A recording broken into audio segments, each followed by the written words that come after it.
They cuffed a federal agent in front of his children just because he was black. It began with a guard's suspicion, but ended with an entire system exposed. The ones responsible, a pair of resort security officers and 2 local police, convinced they could humiliate a quiet family without consequence. But their target wasn't just any father. Gabriel Rhodes had spent decades serving his country as an FBI agent. His wife, Diane, was a civil rights attorney who'd spent her career dismantling injustice in the courtroom. When they picked Gabriel, they didn't know who they were messing with. They didn't know he was trained to expose corruption with precision and calm. What came next wasn't just justice, it was the beginning of a legal reckoning.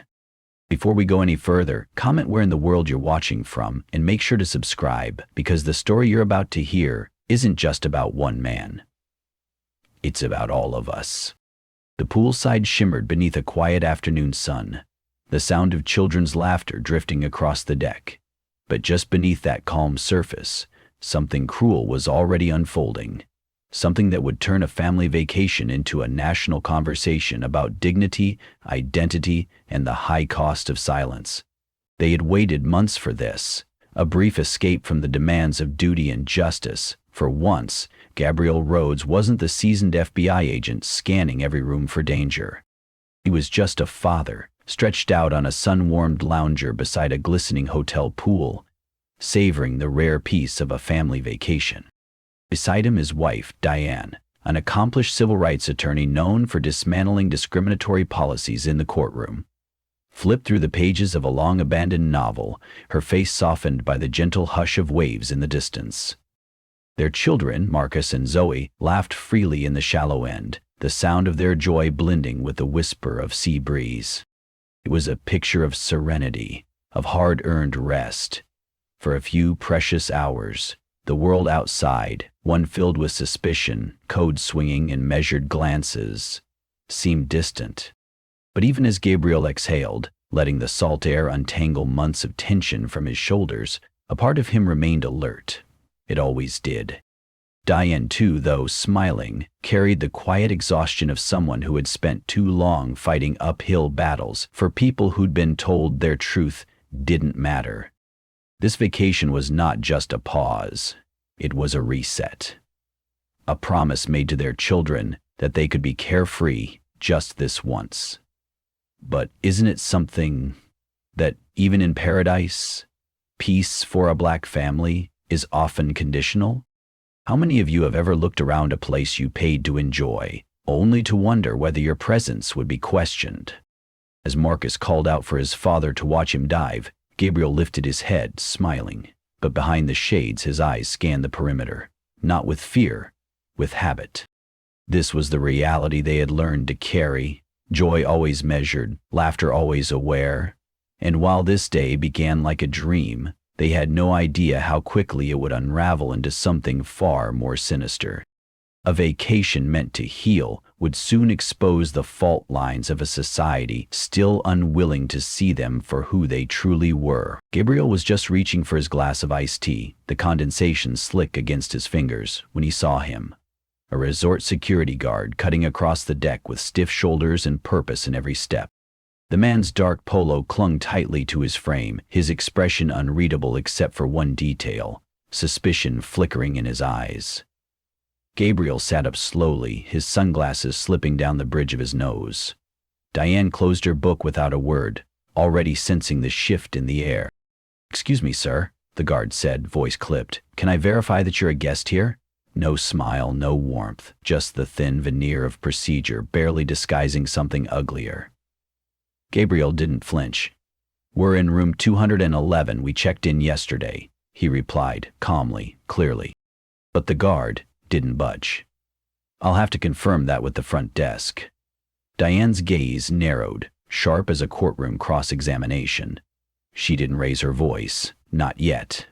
"Is there a reason we're being singled out?" The guard's smirk faltered, but he stuck to his script. "It's just policy, ma'am." And yet, they both knew what this was. Not policy, not routine. Prejudice in a pressed uniform. Gabriel exhaled slowly, the warmth of the sun now a distant memory.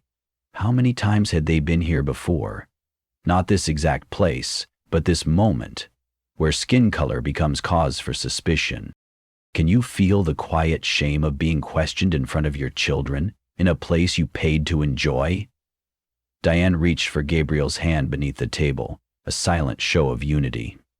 "Let them check," he whispered, but she didn't hide her frown. The children were still laughing, unaware of the storm brewing just steps away, but inside, Gabriel could already feel it coming. The tightening, the humiliation, the long walk to justification. And as the guard walked off, not with apology but authority, Diane leaned in and said what they were both thinking. "It's never just a misunderstanding. Not for us." That was the moment their vacation stopped being a retreat and became a reckoning. The guard returned not alone but flanked by another, this one taller, younger, and already wearing the face of someone who had made up his mind. Their strides were faster now, less polite and entirely devoid of hospitality. Diane stood the moment they approached, her body a shield between them and the children still playing just yards away. "Sir," the first guard said, now with a clipped, commanding tone, "we need you and your family to vacate the pool area until your information is verified." Gabriel rose slowly, measured in his movements, the muscles in his jaw tightening. "I've already told you." Room 211. "There's no need to make a scene. Call the desk." But the second guard stepped forward, crossing his arms, his posture radiating superiority. "We've had issues with non-guests sneaking in," he said, voice laced with judgment. "This is for everyone's safety." Diane's eyes flared. "Everyone's safety? Or just your comfort with who gets to be here?" The guard didn't respond. He didn't have to. The message was clear. Gabriel reached out subtly, touching Diane's elbow. He could see her preparing to unload, the fury building in her chest, but he also knew how quickly escalation could come. "We're not going anywhere," he said, calmly but firmly. The guards exchanged glances, and for a split second, the illusion of protocol cracked. What kind of policy starts with suspicion and ends with humiliation? Would these questions be asked of anyone else lounging poolside with a tan and a book?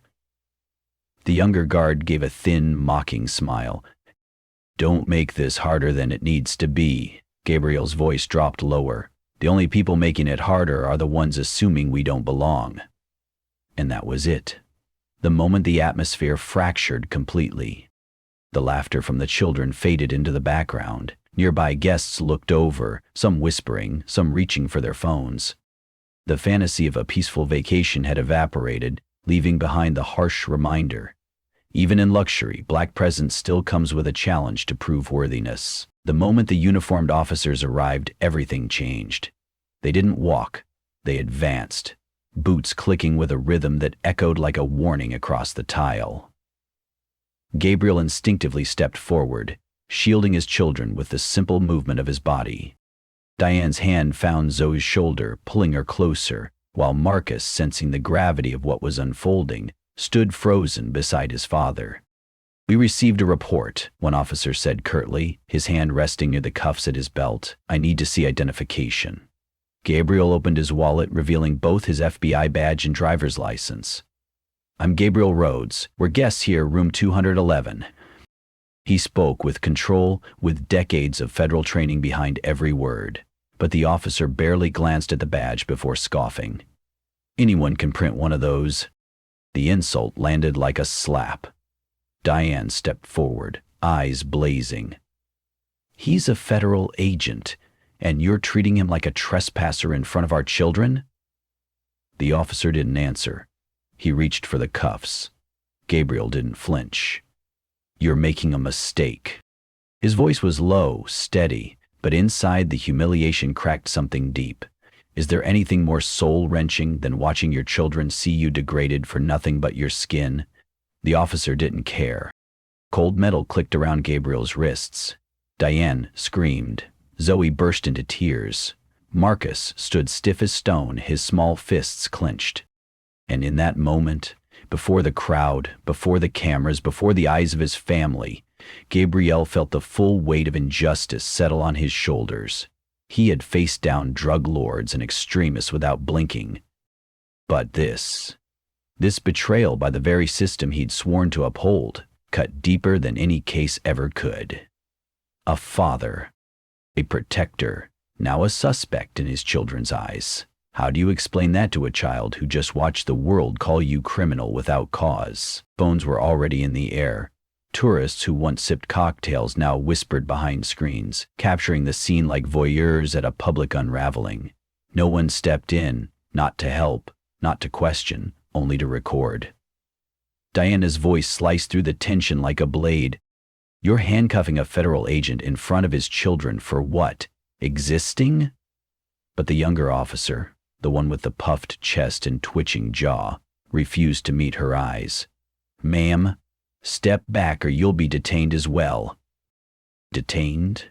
Diane took a single step forward, eyes narrowed into steel. Try me. The older officer, sensing the heat rising fast, moved between them, attempting to play peacemaker. Let's calm down, he said, though his tone lacked conviction. But the crowd wasn't calm. Murmurs turned to commentary, some shocked, some angry. The phones weren't just recording now, they were broadcasting, and in that digital mirror the truth could no longer hide. Gabriel, still cuffed, stood taller somehow, his eyes sweeping over the faces around him. Strangers watching his family's pain like it was content. What does it say about us that injustice must go viral to be believed? Diane's fury shifted. It wasn't just personal now. It was collective. She turned to the crowd, her voice raised not in panic, but in power. Film it all. Don't stop. Let the world see what happens to a black man in this country, even when he serves it. Silence followed. Not from fear, but recognition. The line had been crossed, and the only way forward was through it. Diane didn't waste another breath on warnings. She pulled out her phone, dialed her office, and with calm fire in her voice, said, "Start drafting the lawsuit. Police misconduct, racial profiling, psychological trauma to minors. All of it." Around her, the officers stiffened. The older one, clearly sensing they had gone too far, tried to soften. "Ma'am, let's not make this worse. We'll open an internal investigation." But Diane, eyes locked on Gabriel's cuffed wrists, didn't flinch. "You've already made it worse. Now you'll answer for it."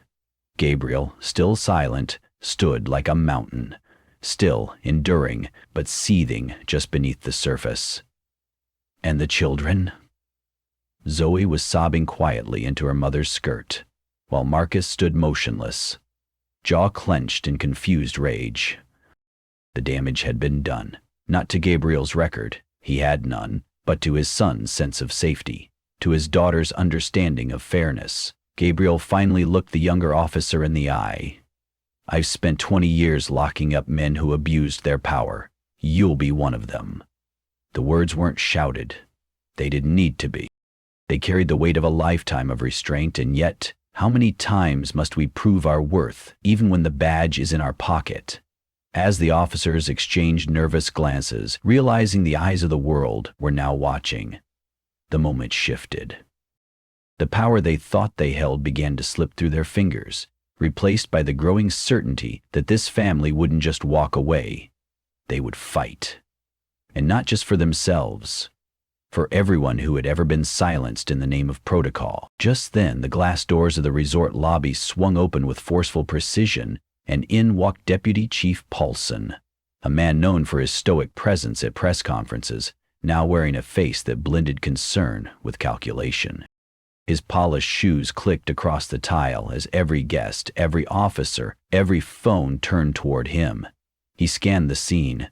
Gabriel Rhodes still in cuffs, Diane glaring with the full force of a courtroom veteran, 2 frightened children clinging to composure, and a crowd on edge.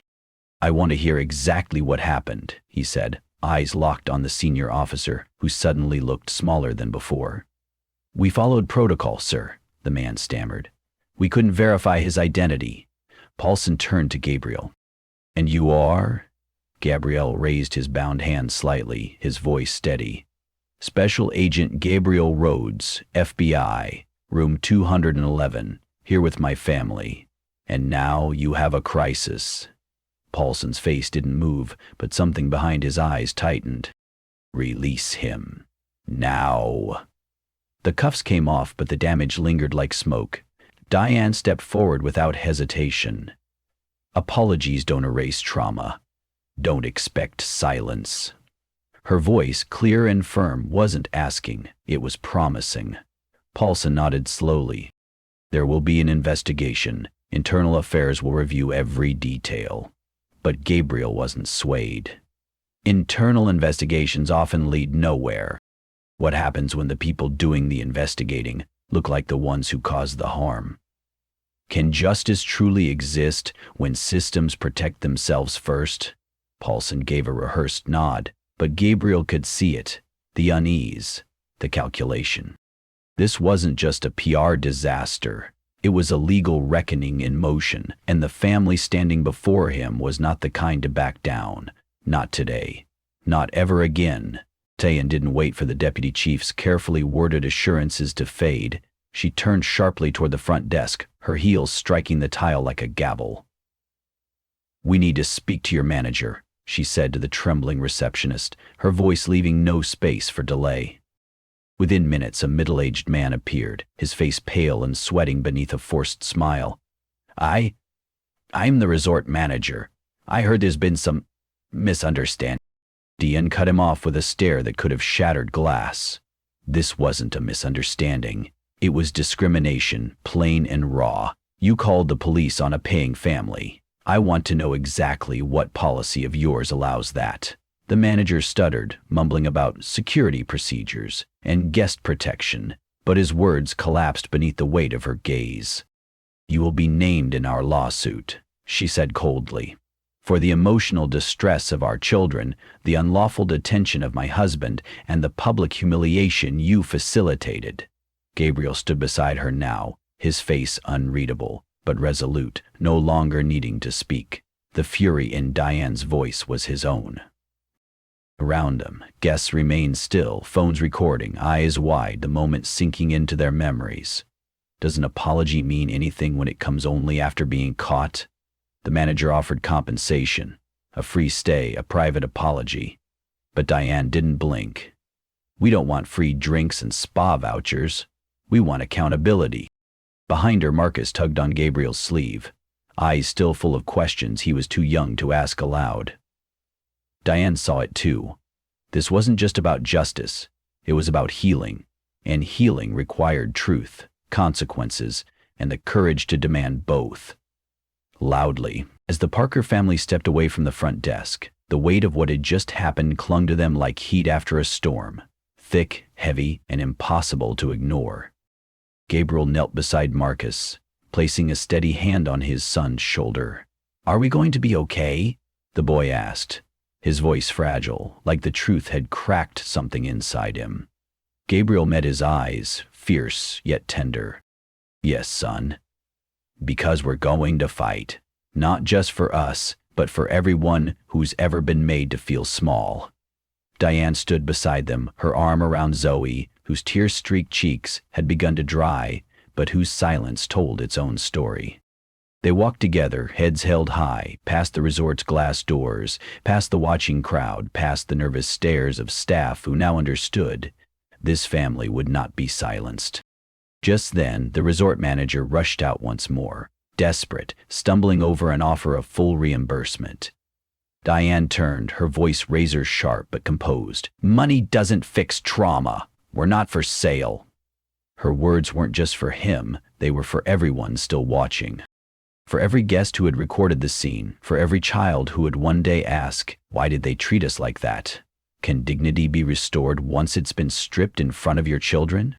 They weren't leaving in defeat. They were marching toward a fight they were more than ready for. Gabriel knew the road ahead would be long, messy, and public. But he also knew that silence had never served justice, and his family's pain would not become a forgotten footnote. It would become a movement. As they crossed the lot, hand in hand, the sun dipped lower in the sky, casting long shadows, but none that could dim their resolve.